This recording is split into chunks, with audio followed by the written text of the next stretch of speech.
Bismillahirrahmanirrahim. Assalamualaikum warahmatullahi wabarakatuh. Waalaikumsalam warahmatullahi wabarakatuh. Selamat pagi semuanya. Pagi. Kalian? Alhamdulillah luar biasa. Allahu Akbar. Yes. Nah, alhamdulillah ya, kalian bisa hadir di sini dengan sehat walafiat.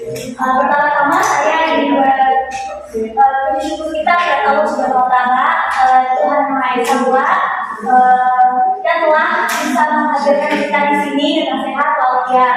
Kemudian saya juga ingin berterima kasih kepada dosen pengampu kita ya, yaitu Ibu Fitri ya, yang tidak bisa hadir pada hari ini. Ada suatu urusan yang tidak bisa ditunda atau tidak bisa diganti oleh siapapun gitu kan ya. Mungkin tidak bisa, kita doakan semoga dilancarkan oleh Allah Subhanahu Wa Taala untuk bisa berjalan. Yang ketiga, saya berterima kasih kepada teman-teman saya yang telah hadir pada hari ini. Mungkin nggak ada dosennya, pasti kayak malas bersih gitu. Seperti itu kayak gitu, kita capek banget. Iya.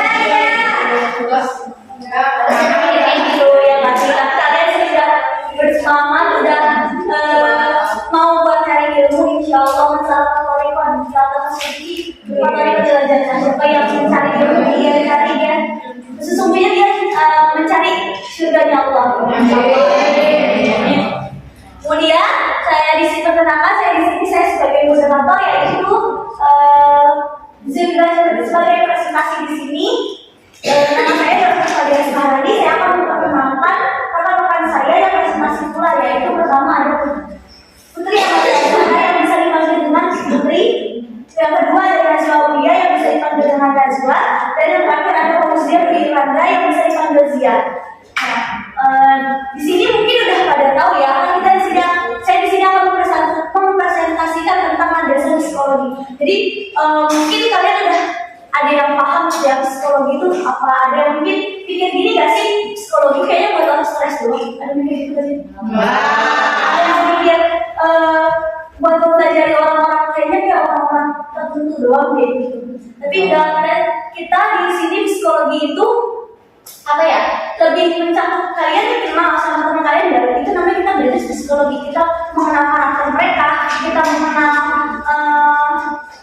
sifat mereka, tingkah laku mereka. Nah itu kita sama aja belajar psikologi, tapi nggak yang mendalam seperti prodi psikologi ya, yang sampai benar-benar sampai ke dalam kayak gitu.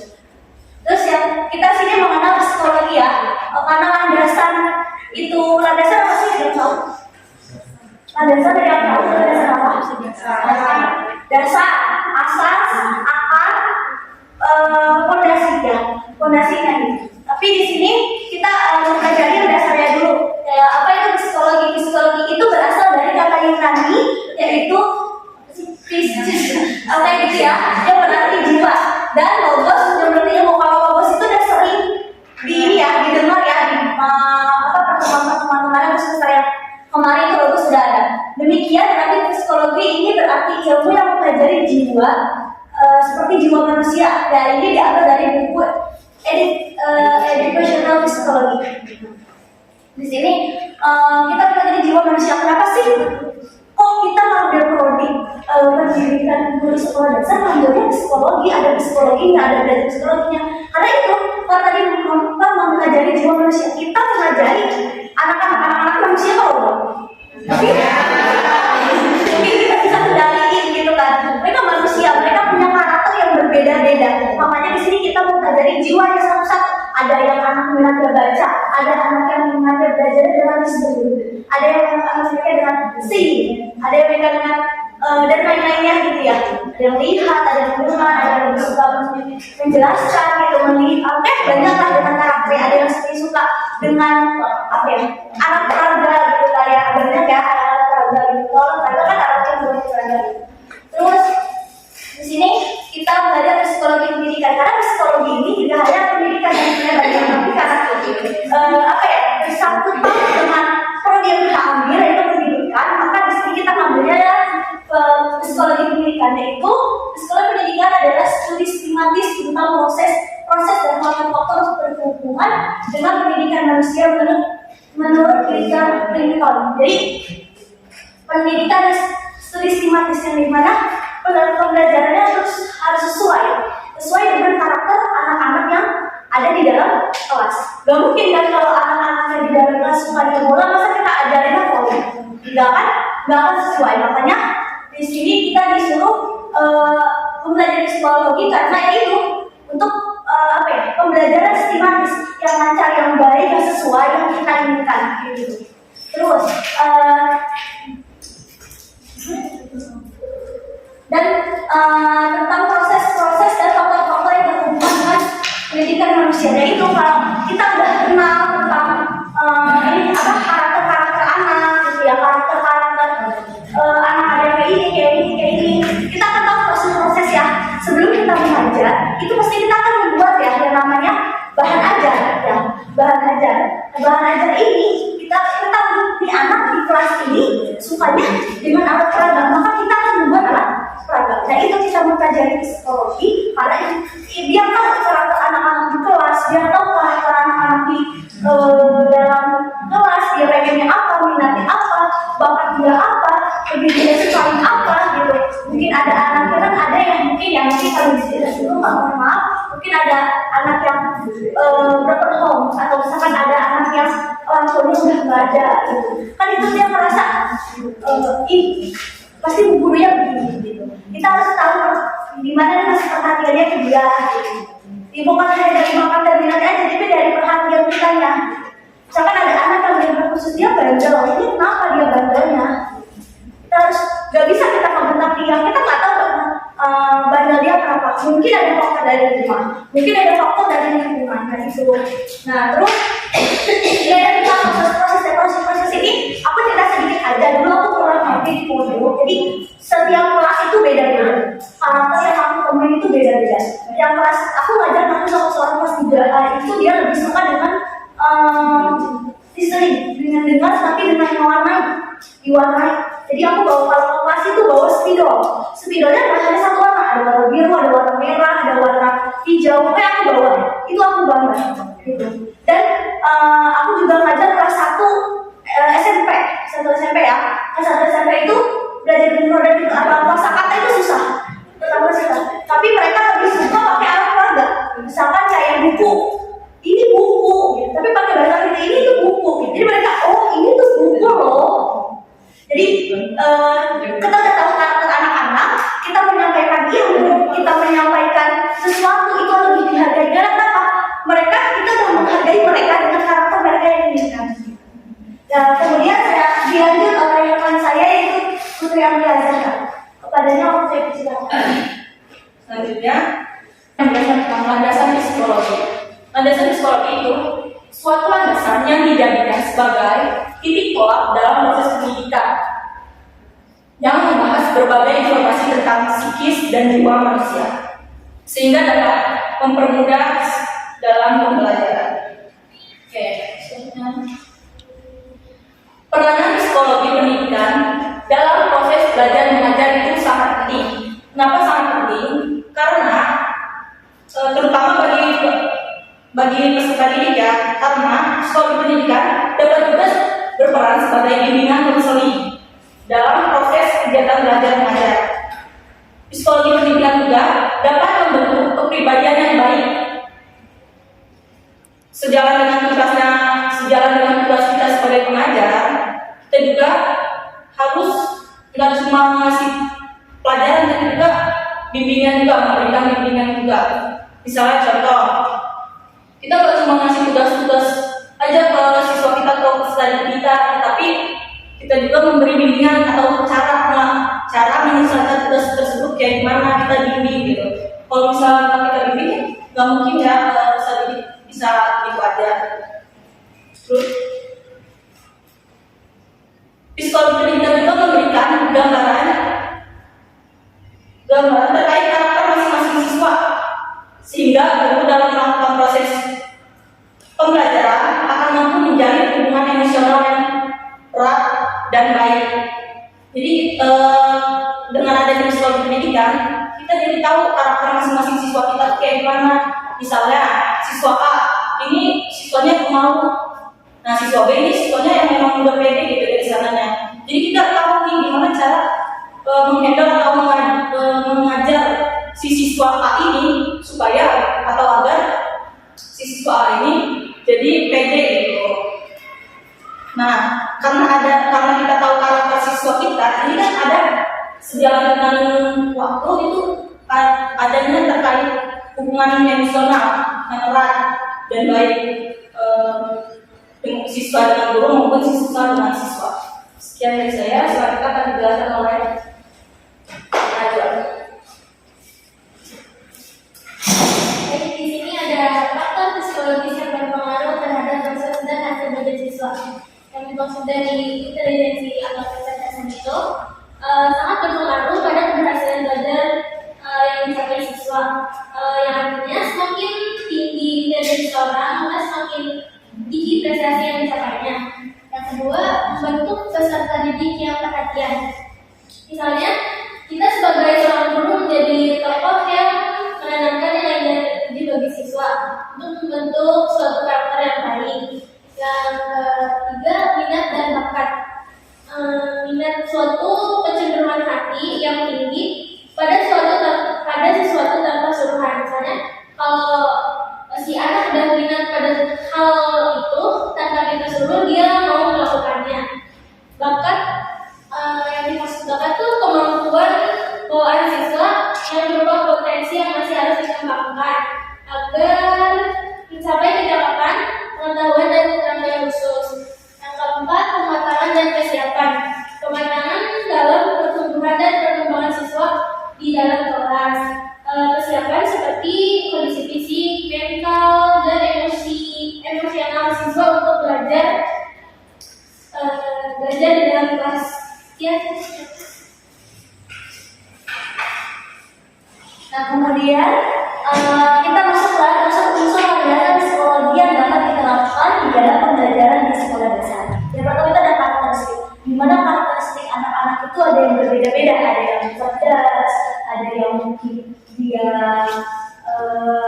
beda, minat dan bakat mereka itu beda-beda.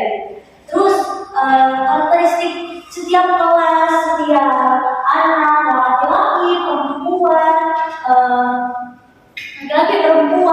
mau yang kelas 1, kelas 2 itu kan sekarang berbeda-beda dari minat, bakat, prestasi, kecerdasan, daya tangkap mereka dan lain-lain. Itu karakteristik dan tingkah laku yang harus kita pelajari dari awal.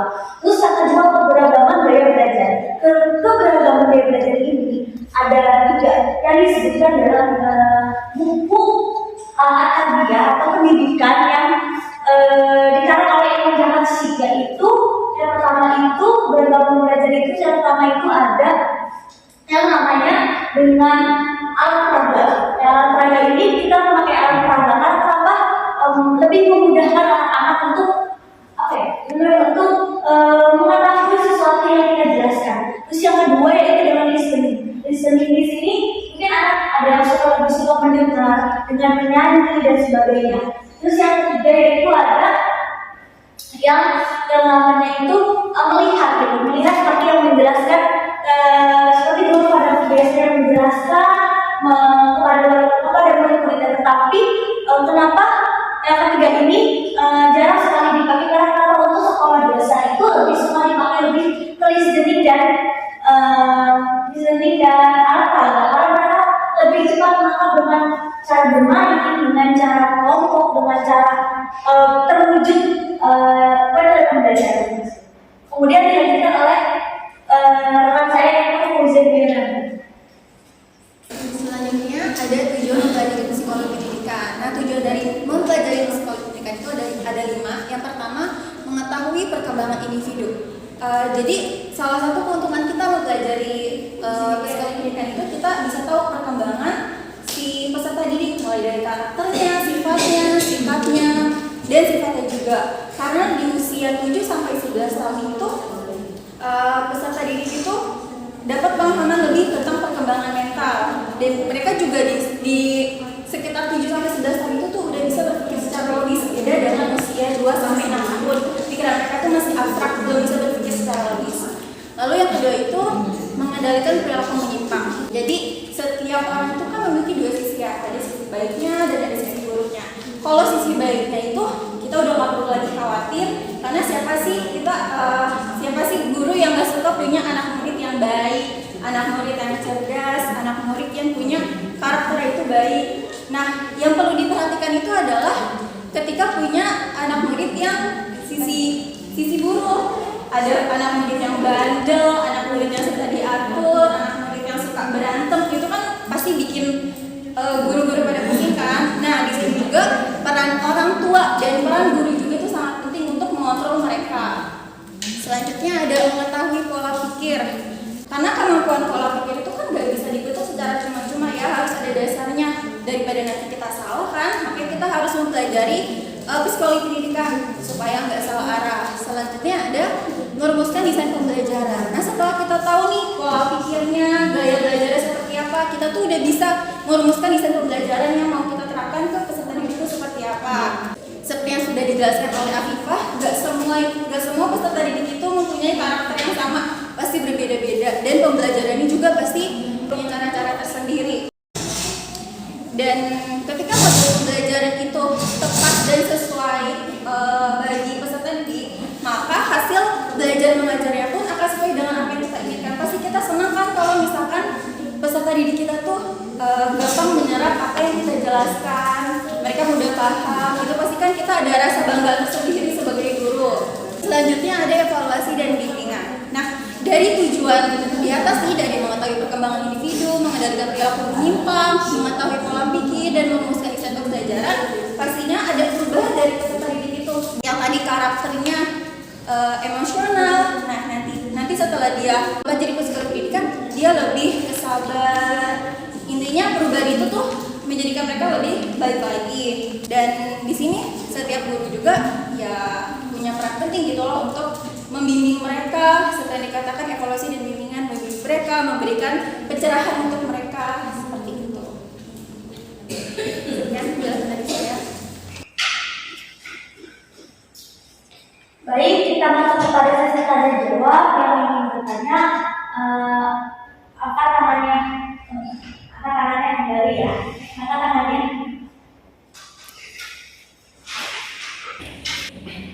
Saudara sebutkan ada unsur landasan psikologi, salah satunya keberagaman dalam gaya belajar.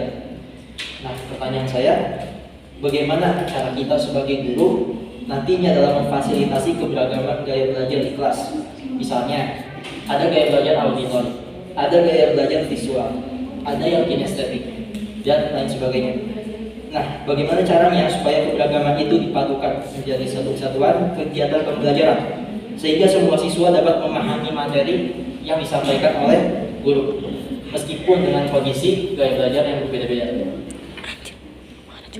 Oke, ini pertanyaannya dikumpulin dulu ya, baru dijawab. Pertanyaan kedua, ada yang mau tanya lagi? Oke. Iya. Assalamualaikum warahmatullahi wabarakatuh. Waalaikumsalam. Terima kasih buat materi. Saya diberikan kesempatan untuk bertanya. Nama saya Nurken Kartika Indung dari kelompok 3. Ingin menanyakan di slide saat ini ada di tujuan mempelajari psikologi pendidikan. Di situ dituliskan mengendalikan perilaku penyimpangan. Kalau itu rujukannya, kalau itu ditujukan buat kita sebagai guru, sebagai tenaga pendidik, berarti kan kita harus tahu tentang peserta didiknya ya. Nah, ini di sini dituliskan mengendalikan perilaku penyimpangan. Biasanya perilaku penyimpangan seperti apa yang terjadi pada siswa sekolah dasar, dan bagaimana cara kita sebagai tenaga pendidik atau sebagai guru untuk mengatasi itu semua tanpa harus melukai psikis anak tersebut. Karena terkadang zaman sekarang itu mau itu caranya halus atau mau itu caranya kasar, tetap anak itu biasanya psikisnya gampang tergantung dari anaknya. Nah, bagaimana kita sebagai tenaga pendidik itu mengatasi itu tanpa melukai psikis anak? Seperti itu. Terima kasih. Kemudian ada yang ingin bertanya kembali? Iya. Nama saya Fitria Cahaya dari kelompok 5. Tadi kan ada faktor psikologi ya. Terus di yang kedua ada membentuk peserta didik yang perhatian, itu maksudnya gimana?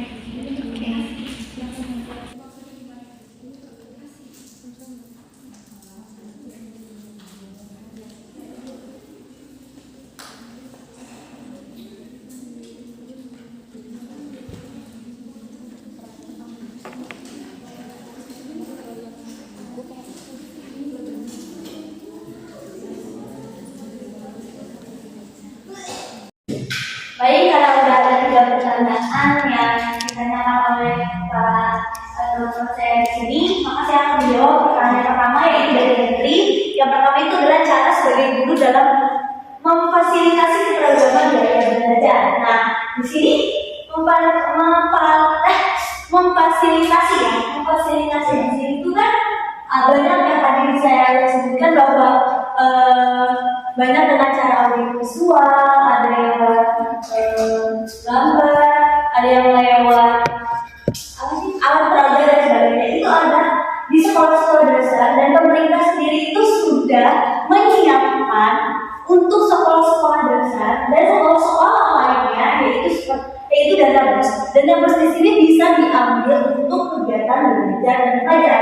Jadi kita baru mulai uang sendiri ini, kita bisa meminta uang itu kepada bendahara sekolah atau kepala sekolah untuk membeli alat-alat peraga.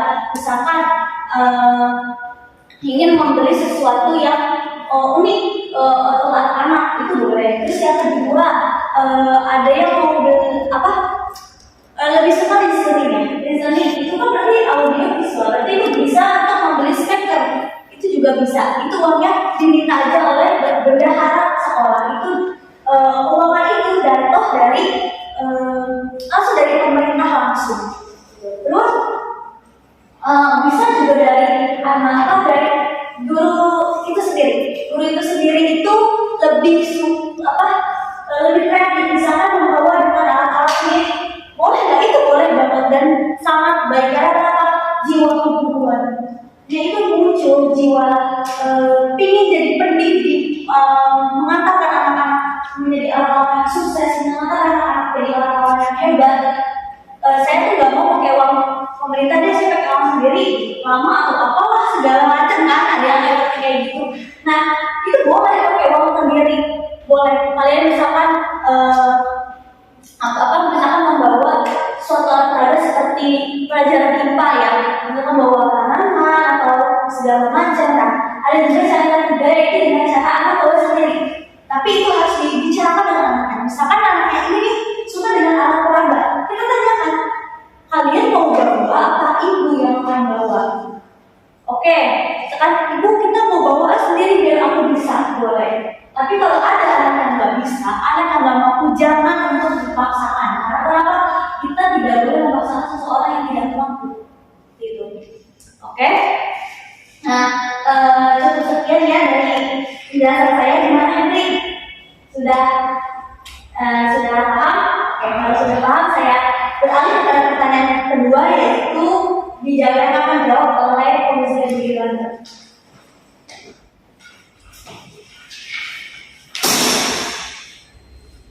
Oke, pertanyaan kedua oleh Niken dari kelompok 3.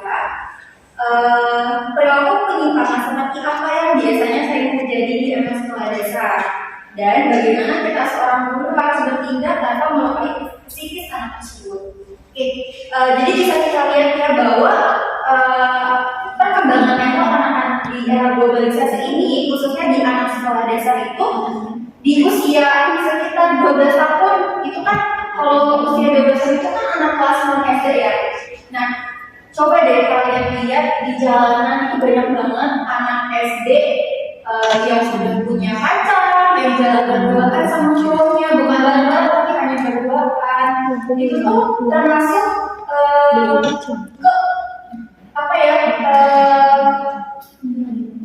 penyimpangan,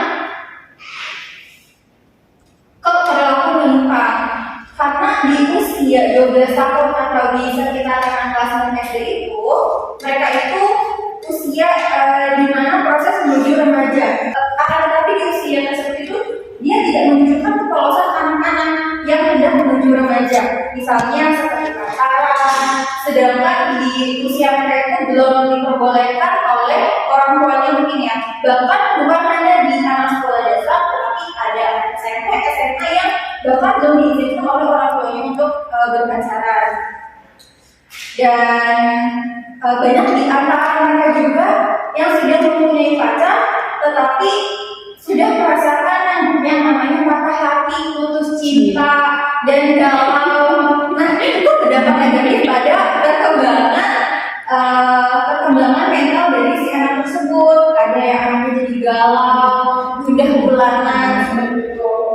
Dan itu juga berdampak pada psikolog anak tersebut. Dan di sini itu peran guru dan peran orang tua itu sangat penting. Jadi sebagai orang tua juga harus memperhatikan anaknya, jangan terlalu sibuk dengan urusannya, jangan terlalu sibuk untuk mencari nafkah. Iya benar, orang tua itu punya kewajiban untuk mencari nafkah, tapi kan orang tua tersebut mempunyai anak, dan anak tersebut itu membutuhkan perhatian dari orang tua tersebut.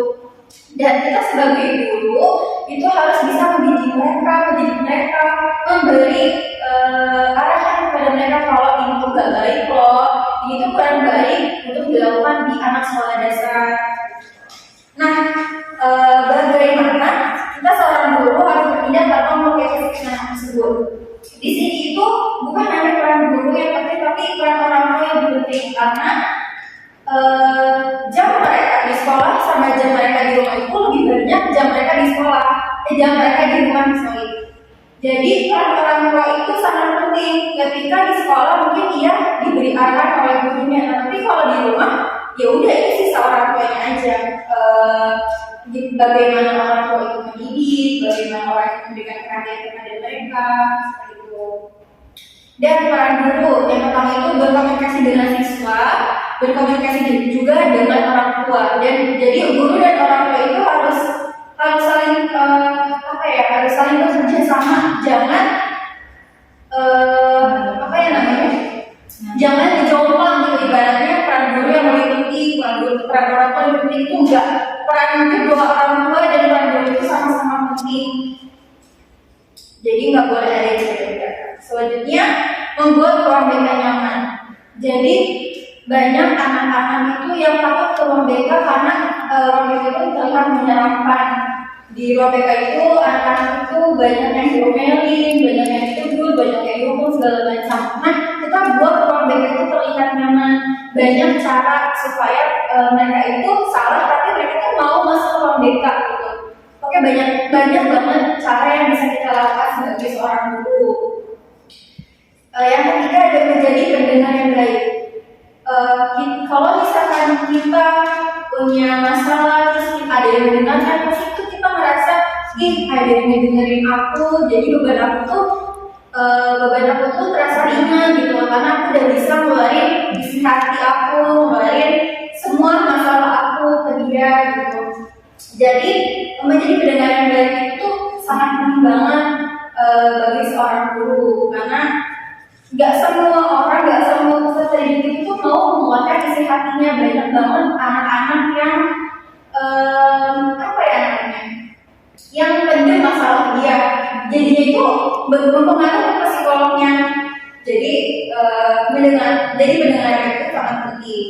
Selanjutnya memberikan motivasi. Nah, setelah kita mendengarkan keluh kesah dia, kita tuh bisa memberikan motivasi. Kita sebagai guru pastinya harus bisa memberikan motivasi yang baik, yang memberikan semangat, memberikan dukungan, memberikan arahan kepada dia kalau itu gak baik, kalau itu harusnya seperti ini. Tapi memberikan motivasinya itu secara baik-baik, bukan yang namanya ngomel-ngomel, bukan yang namanya keras. Bicara itu keras itu enggak, harus bicara dengan lemah lembut, memberikan motivasi dengan baik. Selanjutnya ada memperlakukan siswa dengan baik, dan yang terakhir itu menjadi guru yang tegas, bukan keras. Seperti yang dijelaskan oleh Bu Fitri kemarin, bahwa guru itu adalah cerminan bagi muridnya. Jadi ketika guru itu melakukan kesalahan, pasti anak-anak itu bakal mengikuti si guru tersebut. Jadi kita sebagai itu harus menjadi contoh yang baik untuk anak-anak kita. Seperti bukunya yang panjang, bukunya yang berwarna, itu bisa. Nanti deh kalau lagi ngajar jangan pakai dulu. Mungkin kalau misalkan lagi libur atau lagi cuti itu boleh dipakai supaya nggak terlihat oleh anak-anak kita seperti itu. Jelas demikian? Selanjutnya akan dijawab oleh Putri. Selanjutnya saya akan menjawab pertanyaan dari Fitria, kelompok 5. Gimana membentuk peserta didik yang perhatian itu apa sih? Maksud dari membentuk peserta didik yang perhatian itu adalah membentuk peserta didik yang dapat berkonsentrasi, memiliki keseriusan, kewaspadaan, serta kesadaran dalam belajar. Kenapa sih harus dibentuk karena perhatian merupakan salah satu faktor penting yang mempengaruhi belajar. Dengan adanya perhatian, siswa akan tertarik dan mudah memahami materi yang disampaikan oleh guru. Jadi karena adanya perhatian itu, siswa jadi lebih bisa memahami apa yang dijelaskan oleh guru. Sekian dari saya, sudah jelas sekali. Terima kasih. Baik, karena sesi presentasi dan sesi tanya jawab telah selesai, kami akan menutup presentasi pada hari ini. Semoga ilmu yang atau presentasi kita menjadi bermanfaat untuk kalian ke depannya, menjadi seorang guru pendidik yang bisa mengantarkan peserta didiknya ke gerbang pintu kesuksesan dan keberhasilan mereka. Amin. Kemudian apabila ada salah tutur kata dari presentasi kami atau kekurangan dari tanya jawab kami maupun presentasi kami minta maaf sebesar-besarnya. Wabillahi taufiq wal hidayah. Wassalamualaikum warahmatullahi wabarakatuh. Waalaikumsalam.